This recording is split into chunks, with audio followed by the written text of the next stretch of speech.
It is 24 minutes after 7 o'clock, and joining us on the phone this morning is Donna Blake Birchell. Good morning, Donna. Can you hear me okay?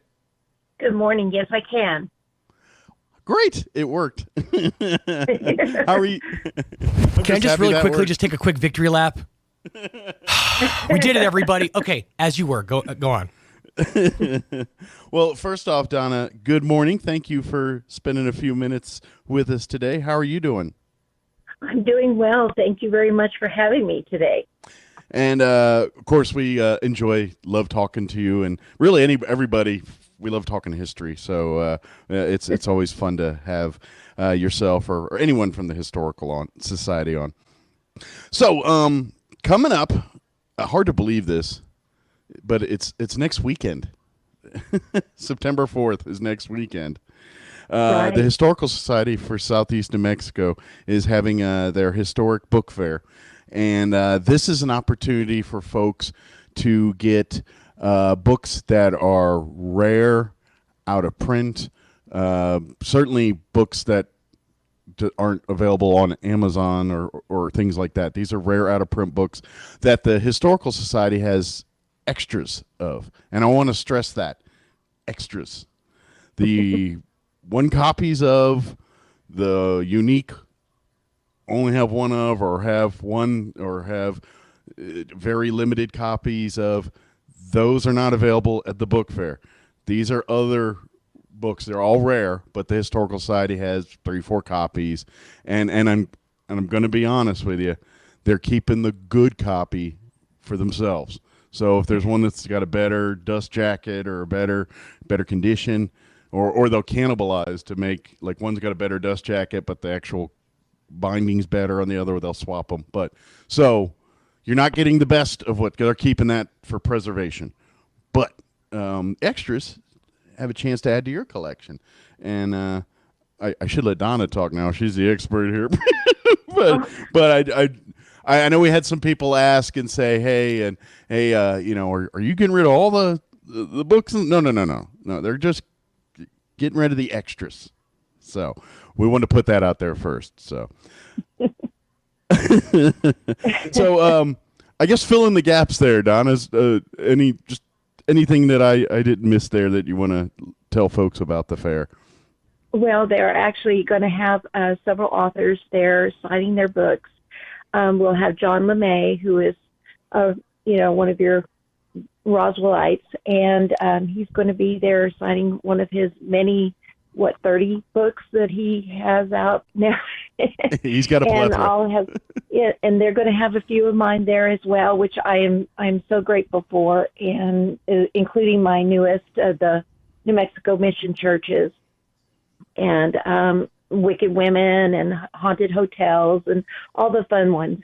And so it'll be a good time, and it'll be a fun time to meet the local authors. And a big shout out to Amy and her staff at the Historical Museum for bringing us all together and bringing us for this event, because it's important that we get our books out there, but it's also important that history gets out there as well. Absolutely. I was talking with, I think it was Amy yesterday or the other day, and I was talking about the Historical Society and the books and the authors and the local, like yourself and John. And I joked, but it's kind of not a joke. John kind of covers everything on this end of the Pecos Valley, and then you've got everything on the southern end. So I always kind of compare. I was like, Donna's the John of the South, and John is the Don of the North. Okay. but I think between the two of you, you guys have a great library of books that really showcase and spotlight a lot of different facets of history in Southeast New Mexico.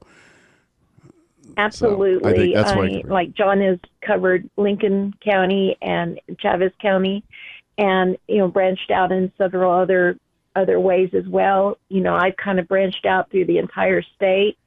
I just didn't want to we have so much history. I mean, we could still write probably another 50 books each on the history that's in these two counties alone, and it just is Well, what do you mind-boggling. Get cracking in there. Yeah. You got 50 books to write. Get in there.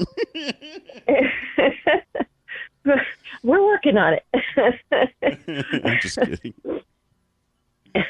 Well, this is cool. Now, so let's mark it on the calendars. It's Saturday, September 4th, 1 week from tomorrow. And it's going to be from 9 a.m. to noon. And it will be at the Archives building there, which is right next door to the museum, 208 North Lee. Again, these are out-of-print books, rare, hard-to-find books. Also, if you're feeling a little like gambly, a little bit, want to feel a little lucky. I know that's more Clint Eastwood, but we could work it in here. But they also have mystery bags. $5, you get the bag, and I guarantee you're not going to get shortchanged. You're going to get your value, but you don't know what's in there. It could be I don't know, older rare book, could be another older rare book. I mean, it could be anything, but just have a little fun with it. And of course, like you said, Donna will be there signing books. John will be there signing books, and also David Minton, and he's a Lee County historian. He'll be there as well. And so the part about this is you get the rare books and stuff, but now you've got these authors right there that you can chat about Southeast New Mexico history or New Mexico history, and obviously get books signed and get copies of Donna's book and John's books and all that good stuff. So, but it's gonna be a lot of fun if you've never been to one of the book fairs. Well, so are you a collector? I'm sorry. Go ahead, Donna. I said I'd love to see everyone there, and I'd like Absolutely. to challenge everyone. They're having a coin drive for the museum as well. It seems that they're having a bit of trouble with the foundation, and we can't have that happen. So we need to bring in any coins that you have. I know there's been some people out there hoarding coins during the pandemic, me included, and I'm going to bring mine along to get them started on that coin drive. We need to keep that old lady going. Absolutely. Yeah, it's been a interesting year for the Historical Society, between roof leaks and roof replacements for not only just the museum but the archives facility.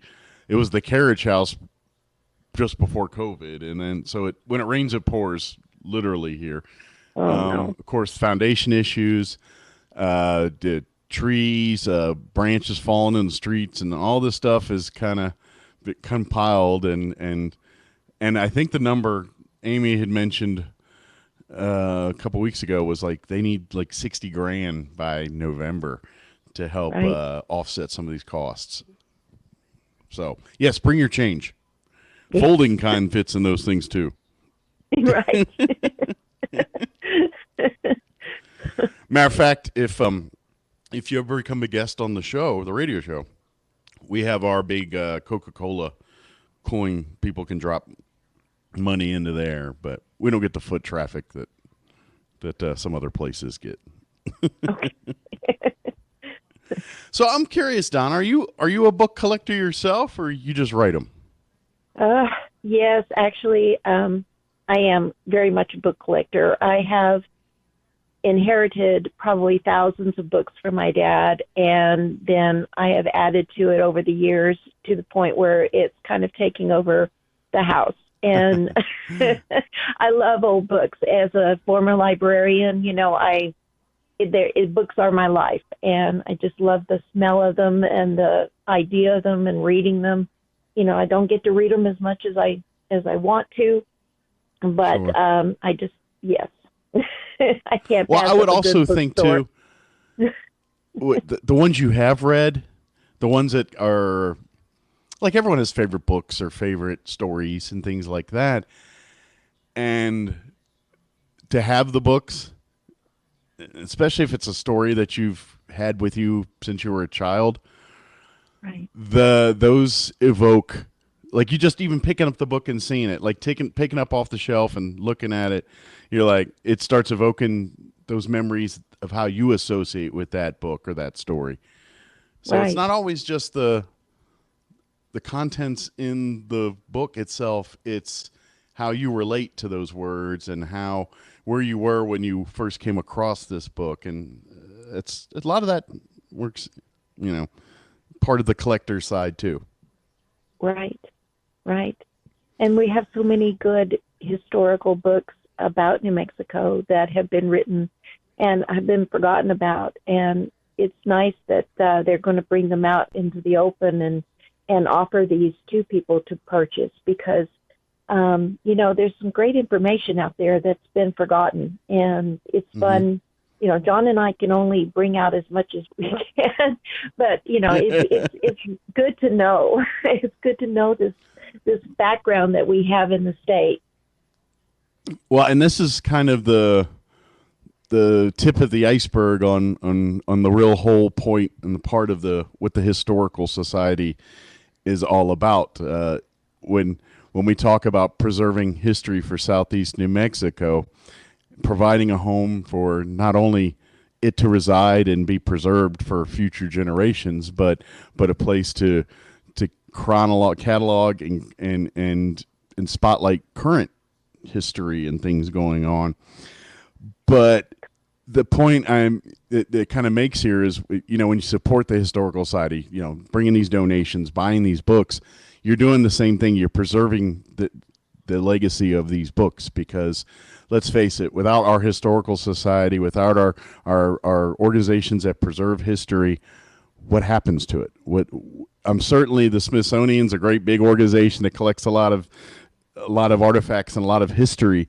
But when it comes to Southeast New Mexico, who's going to put that care and dedication to it? Southeast people, New Mexicans, they're going to do it. Right. And that's what the Historical Society is all about. So by you coming out to the book fair and shopping and collecting for your own selves, you're also doing your part in preserving history for future generations. Right. And I know it's a little Roswell hokey, is but so extremely lucky to have the historical society that they do. In Carlsbad, we have the Southeastern New Mexico Historical Society, which is, always confused with the Historical Society of Southeastern New Mexico. But fortunately, everyone yeah. likes to help each other. Right, exactly. And we've got some help from Roswell, and it's been wonderful. But we've, ever since we've lost our historian Jed Howard, all of our artifacts, all of our photographs and everything else has been in storage for the past 3 years, and it's not accessible. You have an accessible archive that is fantastic, and that's a goal for us here in Carlsbad, is to have something like that available to the citizens so that they can come in and look up, history for whatever project they're working on, or, tourists that came through and, looking up their family, and it's great to have, and you guys are extremely lucky to have that there. Yeah, absolutely. We are very fortunate. I'm curious. Obviously the Historical Society here gets a lot of requests for documentaries and things because the UFO side and then obviously Billy the Kid stuff. But for Carlsbad, I mean, with the caverns, there's still a lot of history down in that end. Do you get a lot of requests from documentarians for information or access to the archives? Yes, actually, we do. Everyone, they have a great library out at the Guadalupe Mountains and at the caverns themselves. So they go directly to them now. Like I said, Okay. Ours are in storage. We really can't get access to it right now. But the caverns does have a wonderful archives, as at this point, to be able to offer documentarians. Well, if anybody or you yourself are living in Lee County area or Eddy County area, are a history buff and would like to roll up your sleeves, I'm sure reaching out to Donna, she'd love to hear from you and say, hey, yeah, we'd love to get some people to get this thing back opened up. And so if anybody listening, maybe they just have to be, or maybe you're listening and say, hey, I got my friend in That'd be Carlsbad. wonderful. That guy's a big history buff. So, Yes. Well, but, I would love to hear. more the We merrier. would love to get this thing going again. Well, I know this, like you, and you're right. How fortunate we are here in Roswell to have the access and the facilities that's the historical society. And the reason we're lucky is because, and I serve on the board, so I can say this: we have some great people that volunteer. The board, Right. Amy, Amy is our one paid employee, but she works for 12 people. Yes, she does. And yes, she does.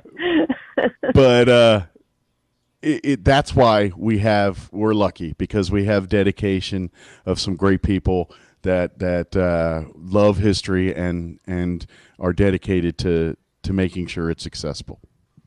So Exactly. and I know Carlsbad's got them too. We just gotta turn them over, turn over those Yes, rocks we and do. find them. We have an amazing historical society down here. It's just we've had trouble finding a place to land in that. But Yeah. our society is fantastic. We've got some go-getters and people that work tirelessly on this, and it's just been amazing. Carolyn Olson is probably our version of Amy, and she is just working, just constantly trying to find some place for us to be. And I can't thank her enough for that. And one of these days it will work. Oh yeah, I'm never in doubt of that one. Hey, Don, while we have you here, give us an update on the author side. Like you said, I know you got your most recent book out, but give us an update there, and then talk about what you're working on now. Okay. Well, yes, my Mission Church book is my last one. I had that one and my Hidden Gems book, which was kind of like a travel guide of all the hidden places, all the well-known and not so well-known places in Mexico that I've encountered as I've driven through, putting like 40,000 miles on my vehicle. And so both of those came out last year. And, basically it's kind of hard to have a great fanfare during a pandemic. So, they kind of, but I'm very proud of these two books. The Mission Church was a little more difficult because I could not visit the missions and get an actual feel of what the pueblos were like because they were all closed during the pandemic. But it's such a great history, and my eyes were opened quite a bit doing the research on that one, the struggles that the indigenous people went through with the Spaniards as they came through and they converted everyone to Catholicism, and it was it was not a pleasant journey for the indigenous people, but they learned to adapt and they've worked well with it since then. But and right now I'm working on a book of ghost towns of New Mexico, and that's been fun. I haven't had to worry about the pandemic on that one because usually there's nobody there. So that's the reason Ghost Town. Yeah. So it's been fun. The chloride was fun to go through. That it's very, very well preserved. They have a hanging tree in the middle of town, which no one ever got hanged from.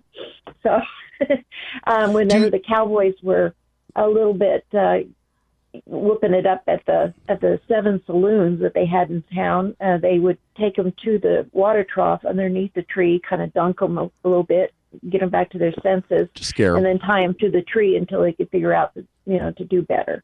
So that was fun. It's more of a deterrent than an actual use for its purpose. Right. Do you ever get? And then, I'm sorry. I was going to ask, do you ever get like like the sense of an explorer when you get these opportunities to go through these ghost towns and various different historic locations?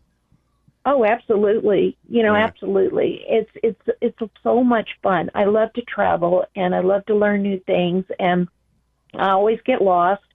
It never fails. I always get lost. You have to get lost at least once. That's part of the it's not fun. yeah, yeah, exactly. And so, it's fun to work my way out of that. And but it's just so much. You can just feel the history sometimes when you go into these places, and you can almost hear the whispers of the people that lived there before. And I think with the haunted hotels, I may have brought one home with me, and Oh man! so it's been interesting. It's very, very interesting. So, man, we're running short on time. You just Okay. cracked open another can of worms I want to open to talk about, but we'll have to save that for a future day. Hey, maybe that's another book, a paranormal history of New Mexico. Yes, yes. Um, there's I'm been sure a there's lot of them, the haunted series through the publisher that I go through, and they have come out with a lot of haunted Albuquerque, Santa Fe, etc. yeah, it's a popular genre Right. now. All those ghost adventure shows on TV kind of Right. sparked that interest.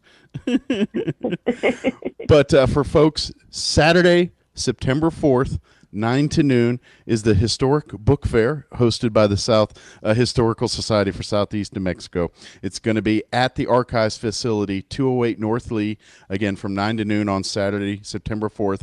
Come out and see rare out-of-print books. Nonfiction titles will also be on sale. The $5 mystery bags. Also, don't forget they're going to give away a free mystery bag every hour, so you might want to linger around. And then, of course, we'll have book signings from Donna here, John LeMay, David Minton. He's a historian for Lee County. Plus, some additional authors will be there as well for the event too. Best resource for folks, RoswellNMHistory.org. If you have any questions, not only about the book fair, but also about the drive-through fall fiesta fundraising event, September 30th. Don't forget the deadline to get tickets for your meals is September 3rd, the day before the book fair. And again, RoswellNMHistory.org, or you can call the Historical Society 575-622-8333. Donna, is there anything we missed that we wanted to talk about that we skipped over? Not that I can think of. I think we pretty well covered it. I just want to say a big thank you to Amy for her continued support and bringing me in on these events. I can't tell you how much I appreciate it. She's a dear friend. Well, we appreciate everything that you do with the Historical Society as well. And I don't know how often you get to come to Roswell, but we need to get you in studio and bring all your books in and have you do an in-person with us. Sounds good. Awesome. Well, have an awesome weekend, Donna, and we'll talk to you again soon. We'll see you next Saturday. Sounds great. Thank you. All right. Take care. Bye-bye. Bye-bye. All right, that was Donna Blake Birchell with talking about the Historical Society's big book fundraising event, the book fair happening September 4th. It is 7:48.